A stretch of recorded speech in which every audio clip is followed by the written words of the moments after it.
Hello, it is day 76 on the CDT. I'm in Steamboat Springs still. Today was a 0 day, and I was able to get some town calories and do some laundry and some other odds and ends on the to-do list.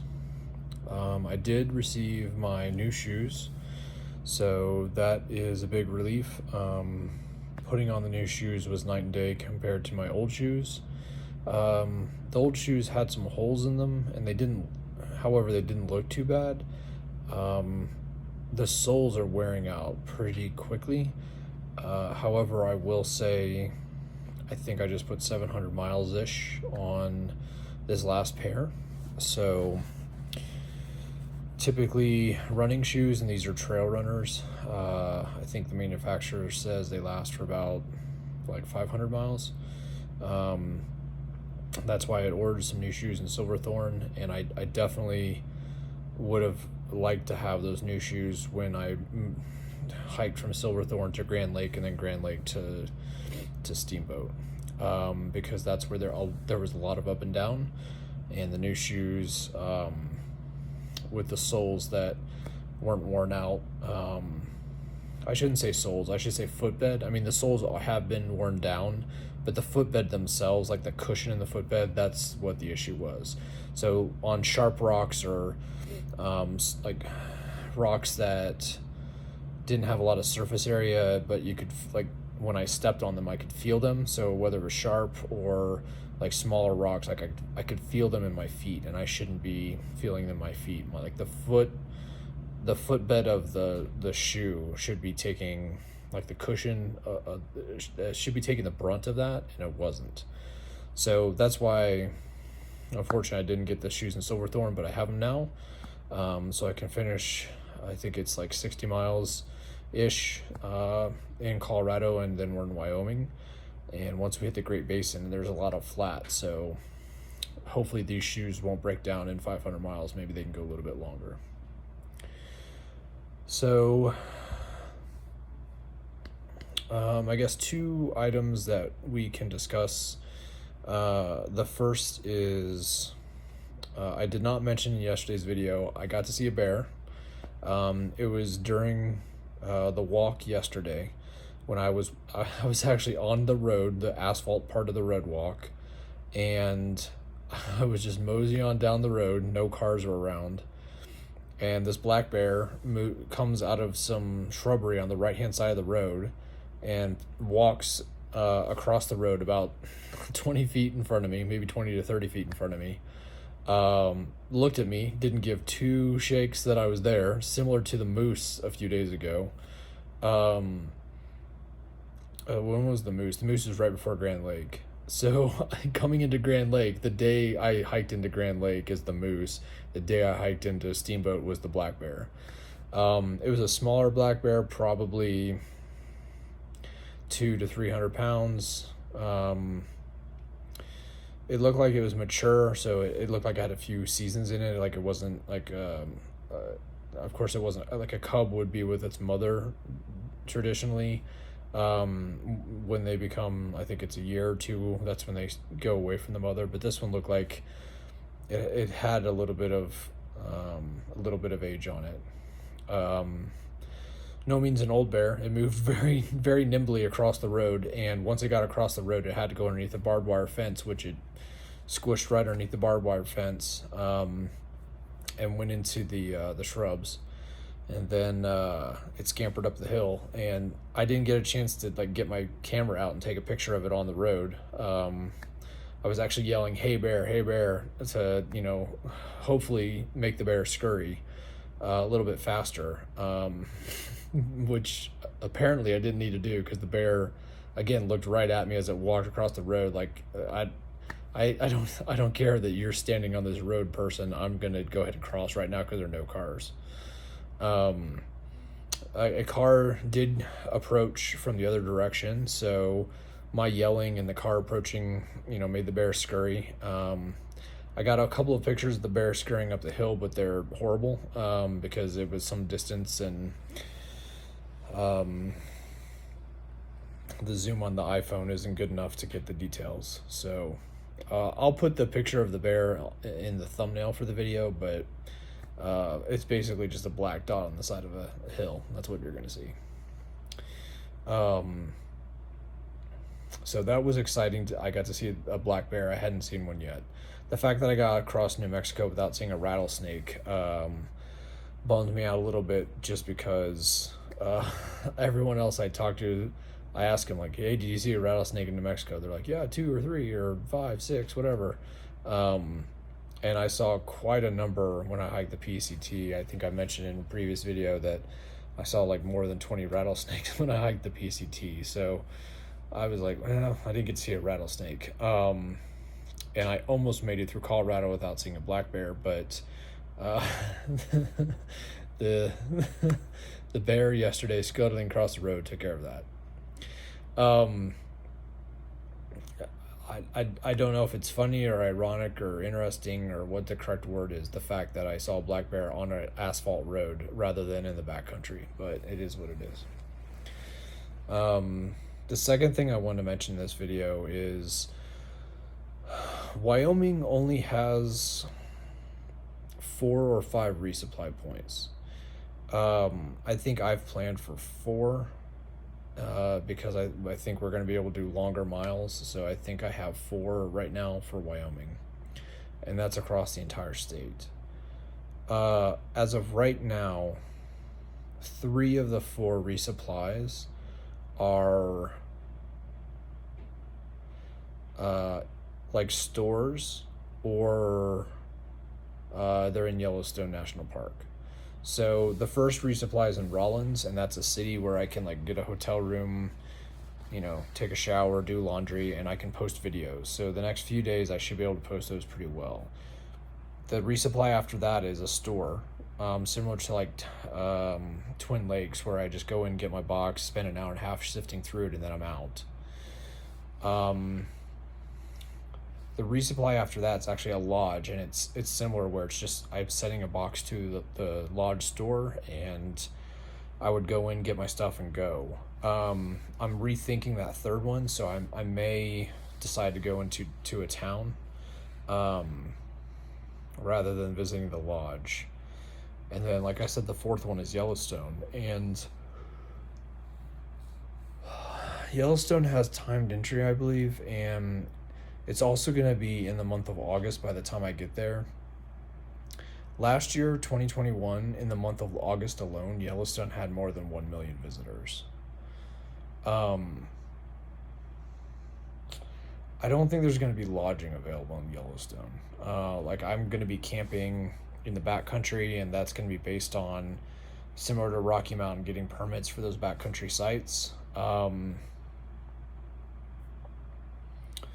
So I think like I'll hike into the Yellowstone, not Yellowstone, to Old Faithful Village, pick up my box at the post office, again, sift through my box, like take an hour and a half to sift through my box, and then I'll probably go over to, I can't remember what it's called, but there's a center there where you can take a shower. So I'll probably go over and take a shower, and then I likely will hike on. So this is a long way of saying that in about 6 days, I should be able to post the last few days of Colorado and the first few days of Wyoming once I get into Rawlins. After that, it may be 2 to 3 weeks before I can post the rest of the videos from Wyoming. It just depends on what the resupply is going to be and where I decide to stop. So I apologize if there's going to be such a large gap. I at least wanted to let you folks know about the gap. But the benefit is once I get to like Idaho, Montana, suddenly you're going to get to, you know, I guess, watch a boatload of videos. Because I'll probably, I mean, some of them are going to be a couple weeks old, so I'll likely just post them all at the same time instead of doing like a, you know, a staggered over a few days. I'll probably just, you know, post 3 videos. So you can probably binge watch the state of Wyoming as I hike through, or after I've hiked through it. So hang with me. I'm not gonna just dump the videos. Man, I keep letting this slip. Sorry. Hang with me. I'm not gonna just stop making videos. It's just a matter of I won't be able to post them as often as I did in New Mexico and Colorado because the resupplies are going to be few and far between in the state of Wyoming. Montana should be a little bit better. We do stop by in some cities. I think it's Lima and Ledor, Anaconda, Butte. I think there's one more before we get to Glacier. So yeah, I'll do the best I can with uploading videos. I may, if I get a chance to do like a short 2-minute update, like halfway through the state and I get some service and I can just post it without Wi-Fi, then I may do one of those, just quick updates like, hey, this is what's going on, I'm safe, and blah, blah. I think that's it for housekeeping.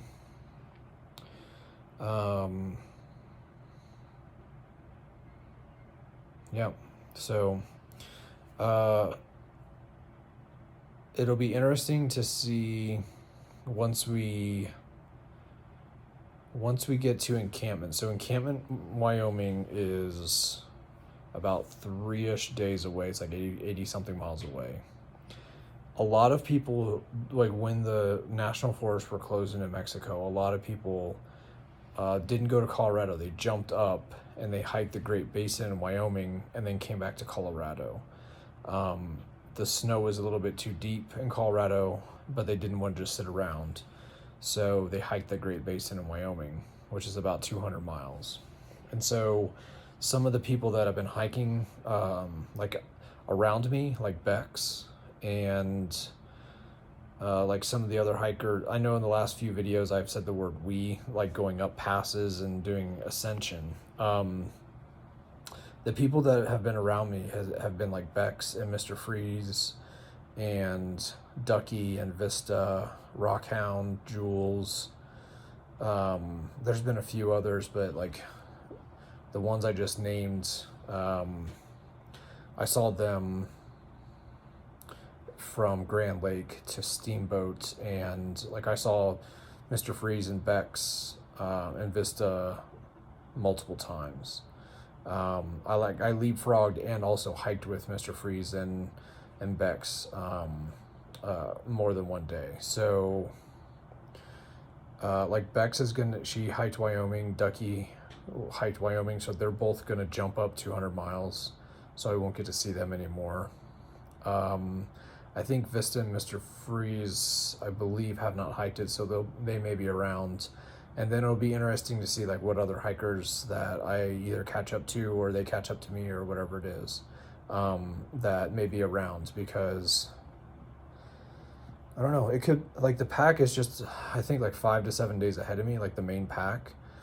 That's where like D and Mouse and Marty are. They're like I think they're like 5 days ahead of me right now.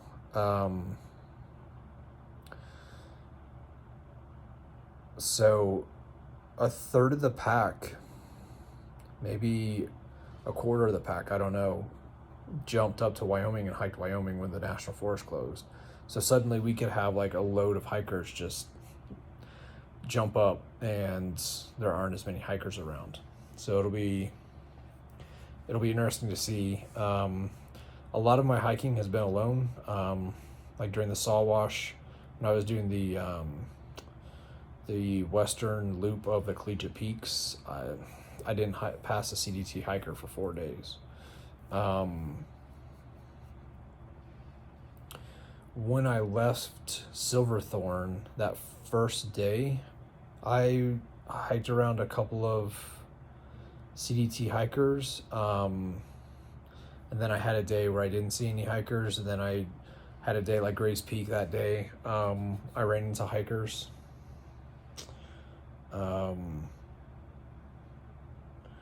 So yeah, it'll be interesting to see what happens, and I'll keep you folks updated.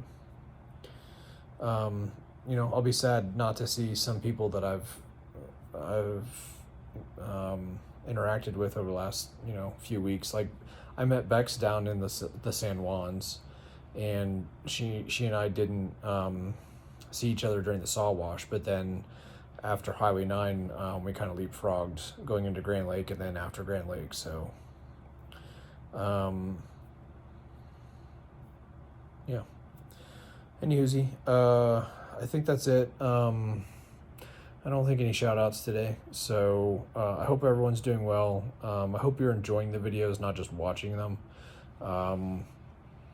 I know it's a lot of me talking. I'm trying to turn the camera and show you some views and talk about like my tent.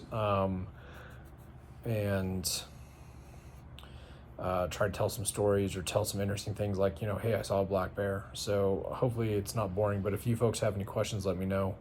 Yeah. All right. So I haven't figured out what I'm going to do tomorrow, steamboat wise. Like I'm thinking about getting up early and getting on the trail early.